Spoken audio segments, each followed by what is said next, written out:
Welcome to Marin Poets Live.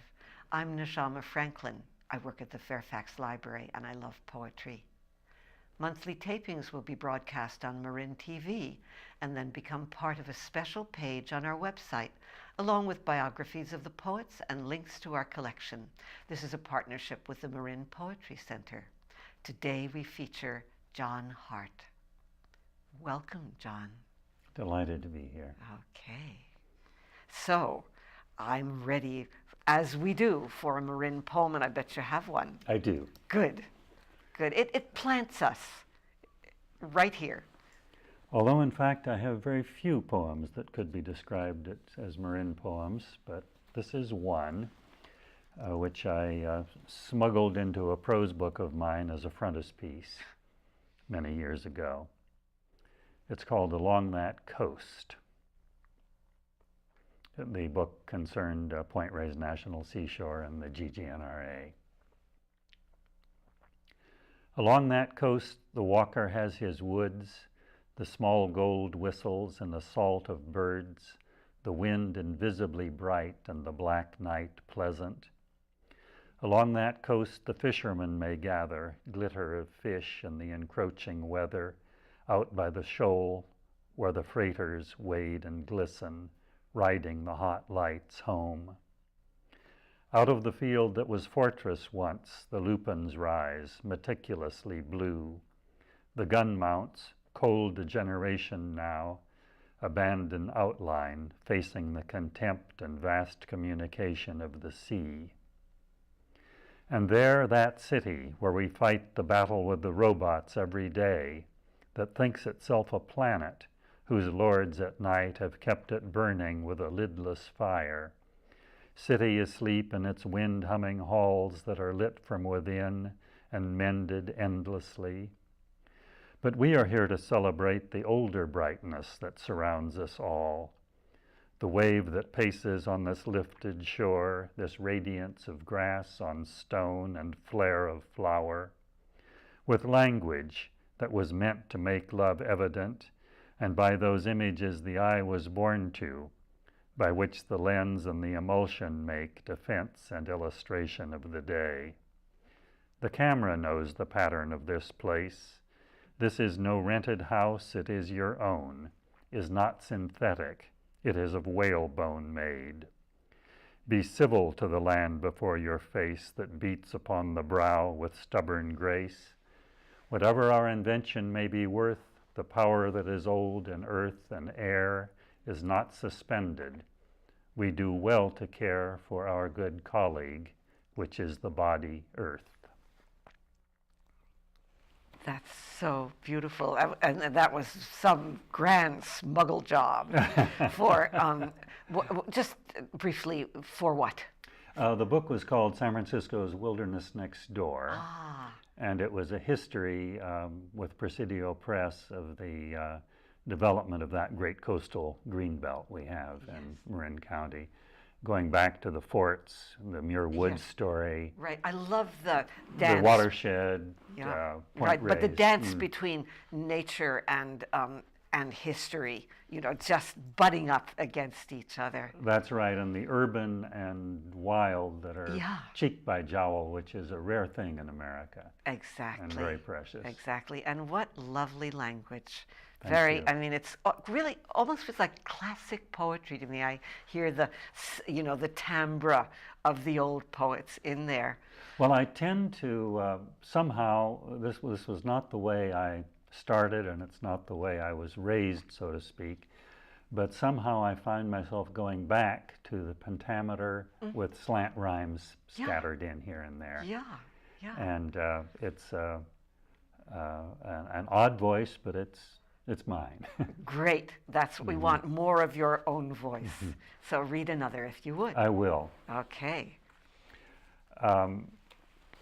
Actually, I think where I get my poetic juice is not so much in the gentle coastal landscape as it is in the high mountains and in the climbing world, which is also my world. I have been and am, to some extent, a rock climber and mountaineer. Mm-hmm. And somehow this, it's all metaphorical, I suppose, but it's also itself. It's also the it's experience metaphorical itself. and specific when And you're dangling from a... Mm-hmm. Yeah. This is a rhymed piece called The Belayer. Now, in rock climbing, there is the person who is going first on the rope, doing the ant on the wall thing. But equally important, if not more so, is the other person below at the bottom end of the rope who is protecting the person at the top. Yes. And has to stop the person at the top if that leader falls. And I've always been very moved by this relationship, which is a very simple relationship, but absolutely honest, absolutely crucial, and your life depends on one another, that quite expression, literally. I've got your back. Yes. He or she really has it. Really has your back. Yes. The Belayer. I start my strange and jagged walk upon the limits of the rock, spread-eagled, hesitant, and slow athwart the shining stone I go, this excellence to which I bend my pale and dyslectic hand. Below my feet the spaces turn, the 70 black candles burn, but from my harness swings a strand in keeping of a human friend. Small motions link us, rods away. You know my fear by my delay. You know the tremor and the talk of a soft-bodied creature on the rock, for nothing can be hidden here. The belayer holds you as you are. I would not overstate the case. All live by one another's grace. We're not more bound together here than a driver, say, and a passenger. Yet sometimes, going on belay, I blink a comic tear away. It seems no other link I've known is so explicit and so sane. A discipline attends our words. This dance is done with real swords. Friend, my life, a colored strand, lies in the stricture of your hand, by whose enablement I own my place upon the solemn stone, the clean-limbed, ancient, powerful, and tall, as beautiful as horses, and more still. I love the way you start with your vulnerability, with all the uneasiness of the rock climb. I'm going to ask about those 70 candles, because if I were reading it, I'd say, what does he mean by that? What does he mean? Well, I'm not sure I stand by it as a successful image, but I still like it. Oh, it's beautiful and mysterious. what I'm going for, I guess, is the verticality of the candles, like the verticality of the cliff, the long up and down lines, and the manyness of them, the vastness of the up and down. You're the flame at the top, but maybe, the wick goes all the way down to that belayer again. Okay. Or that there's an intensity also meant by the flame. Yes. And I guess a sense of menace is meant. I've been asked about this many times, and I try to explain it and then leave it in. Right, so. But you shouldn't.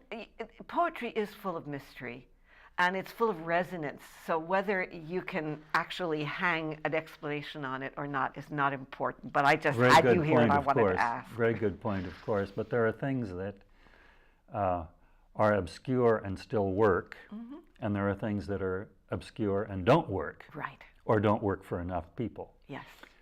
So it's a balancing act. Yes, as is your climbing. So what else do you have in that pile on your lap? I want to know. Well, I make my living as a prose writer, mostly about environmental issues and to some extent outdoorsy things. So I think I will insert a poem that could be about Muir Woods. It might have a local tie-in. It's called Redwood Forest, in any case. And although in my prose writing about environmental issues, I think I'm quite analytical and measured, in my poetry, I kind of let go of the indignation and the sorrow at what we are collectively doing. Mm-hmm. Redwood forest. And in some canyon angled from the sun with a little fence around it and a sign is a cool place where the necessity of things works itself up in leaves. Time slowed as in that Einstein clock they showed us to imagine in a book, the splendid heartwood wastefully alive, the great forms rising, half intelligent, and hung with those unhinged, light-seeking things. We call this grove memorial to our own veterans, we mean. It shadows us with its surcease of green. And we come clicking at the mighty vegetables, exclaiming at the tall stabilities, things seen and subtle, and the subtler things not seen. In shade we wander, ignorant and chattering, though knowing more than these of what decays. They charm us with our littleness, and we infest them, tiny, dangerous, our very tread more death to them than fire. We who have carved in every kind of wood the separation and the grief of God, we who have pulled the rotten forests down, come now to wonder at and praise the incoherence of a choice to save. As if this grove could speak for us somehow before some tribunal of green and mournful things, the long mantis faces dubious. As if we could say to the angel, "Sister, see, we didn't destroy it all." That is such a scramble of emotions, including indignation, which is certainly there. And Muir Woods has always had that effect on me. It is so, it's kind of like a cathedral filled with chattering tourists. That's right, that's right. And I love that, those two words, mighty vegetable, linked together. You know, because that's, you know, we think of vegetable as kind of lowly. That's right. Yeah. That's right. So you really got that over. It's an attempt to do what Dickinson called telling the truth, but telling it slant. Yes, there's a lot of slant in your work. Yeah, in the I believe rhymes. in slant. Lots of fun. It's playing. I'm occasionally asked to explain this line, our very tread more death to them than fire. In fact, a mature redwood forest can stand a forest fire fairly well. Yeah. They actually, it helps their propagation. That's right. But when the ground gets mashed. But they can't stand the soil compaction of a million people walking around their trunks. So. Right, so many ironies in there. Yeah. Yes, let's have more poems. I mean, I love the chat, but I love the poems. Okay. Even more. Okay, I'll keep on in the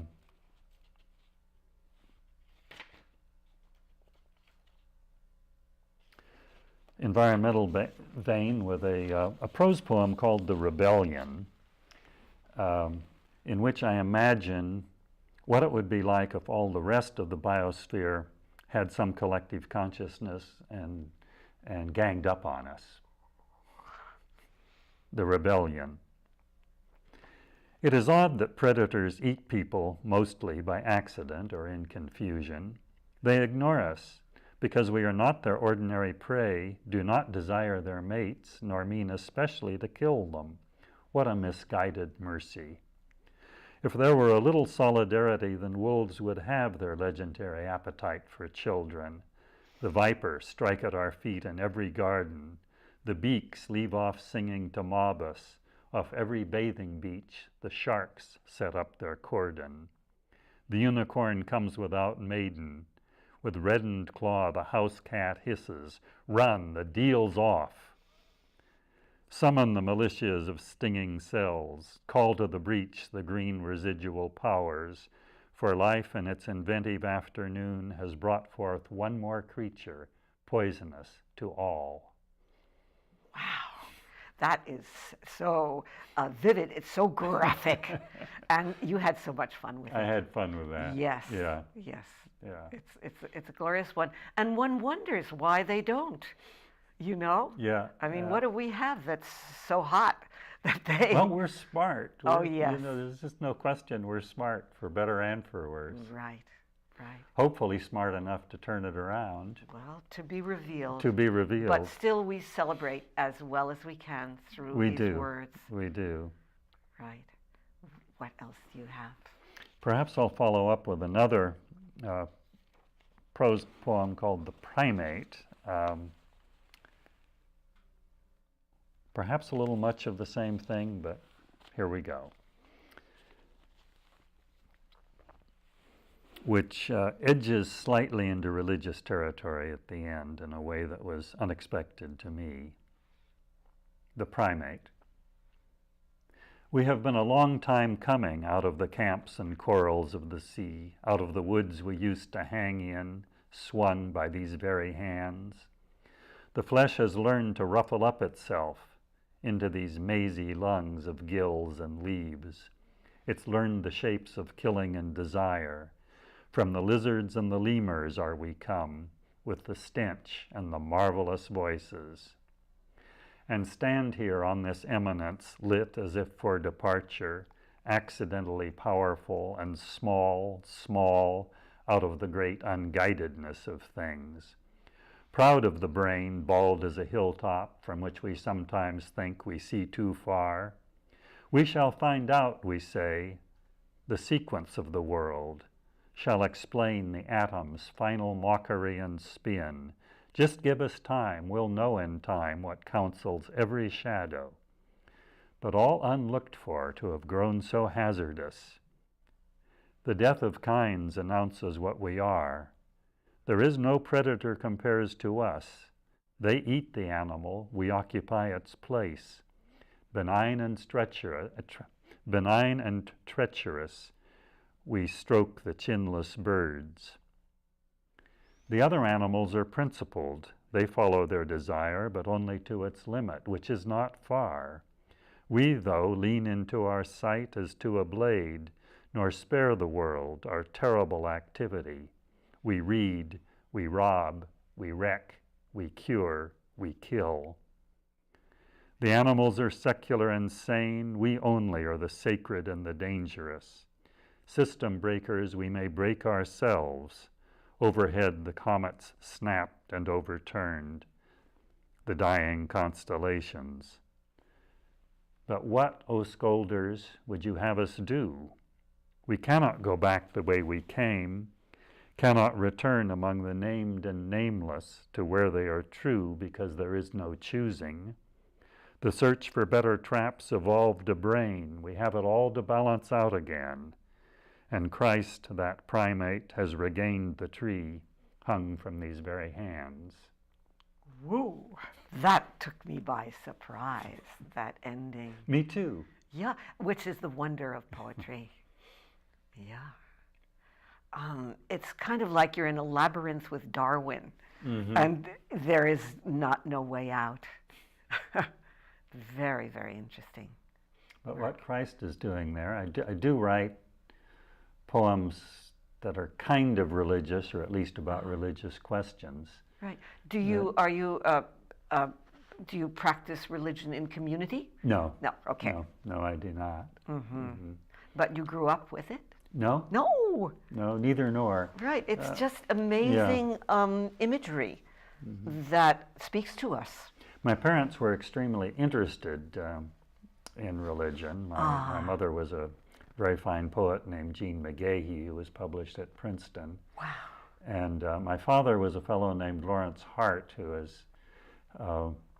died in '96, who was kind of a self-taught intellectual teacher, rabble-rouser, and mentor of a group of poets that was quite prominent about 50 years ago. Wow. Known as the activists. So this is mother's milk to so you. it really is mother's milk Right. to me. But they were very interested, besides imbibing poetry, they were both very interested in religious questions without ascribing to any doctrine. Yes. So your if anything, they were sort of Gnostics. Right. Your dinner table conversations must have been very exciting. Sometimes they were. Yes.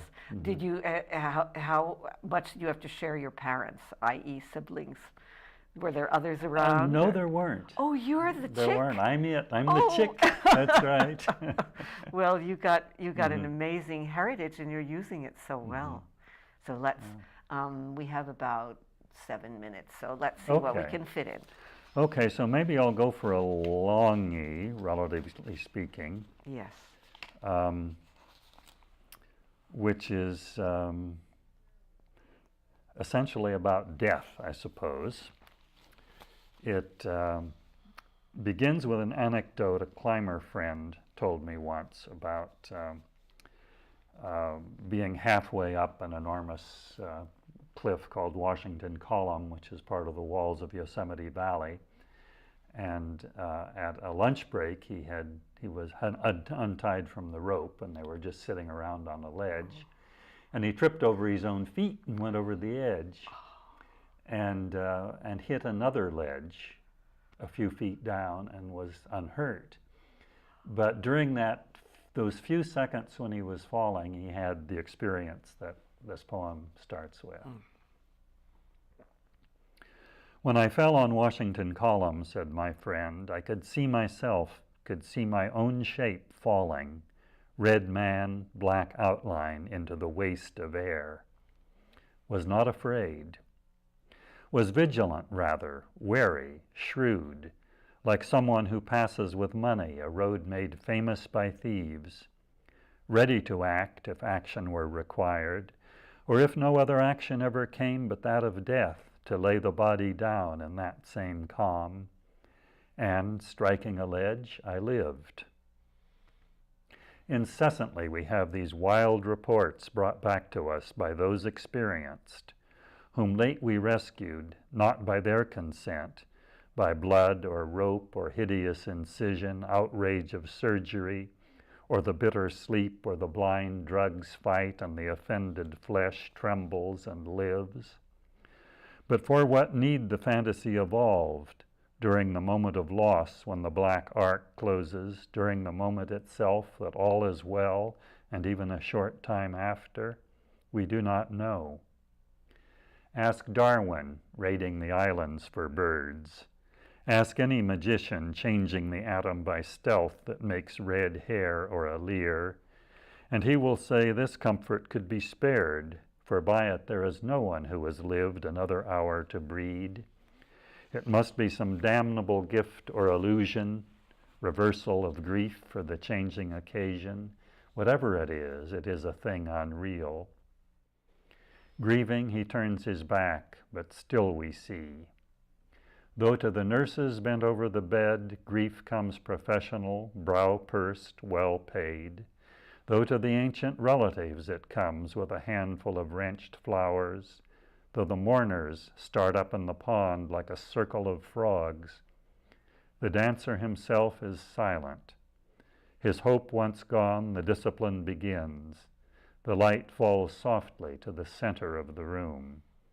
The soul picks up its insubstantial shirt, goes into evening like a mad recruit, envying all that have gone down before. And the ringed, unspeakable dolphin, the climber, falling, forgotten already by his friends, who shy away. Whatever drug he was impaled upon before is sobered by death imminent, death sure.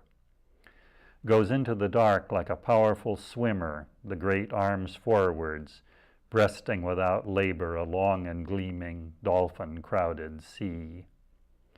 They say that when the impact comes, the destruction of the body is not felt but heard, and heard for a long time. And death does not disturb the dying soul any more than the snowfall, vanishing into the lake, can move nor discontent the pale water. So you did a plunge in that poem to explore, it sounds like everything death has ever meant to you, and in that drop from one ledge to another, it's pretty extraordinary. Well, apparently, if you read these accounts of what they call near-death experiences, there's a lot of commonality.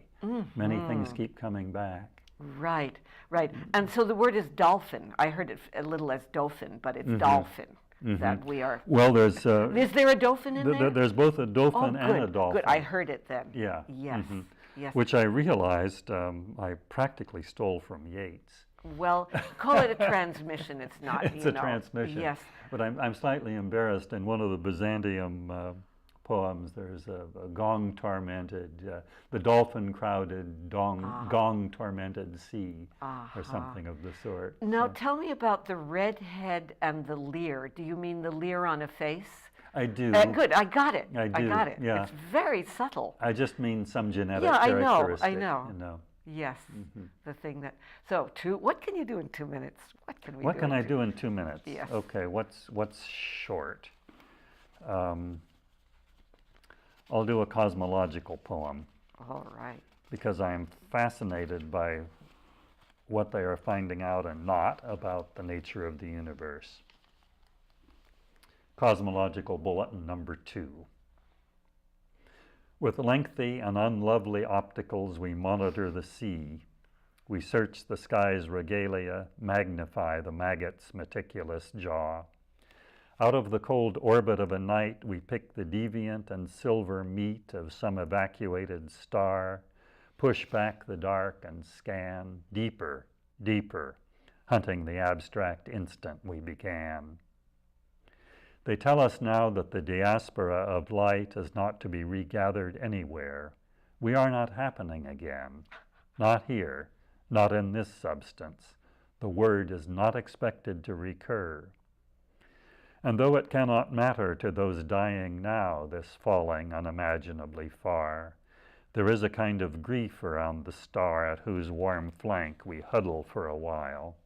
There's snow outside, and Ahriman will win. We must adjust our comforts, it appears, whatever tenderness we used to feel at the notion of something somehow simply going on, someone perhaps to comment on our absence, to wonder what evasion brought us down.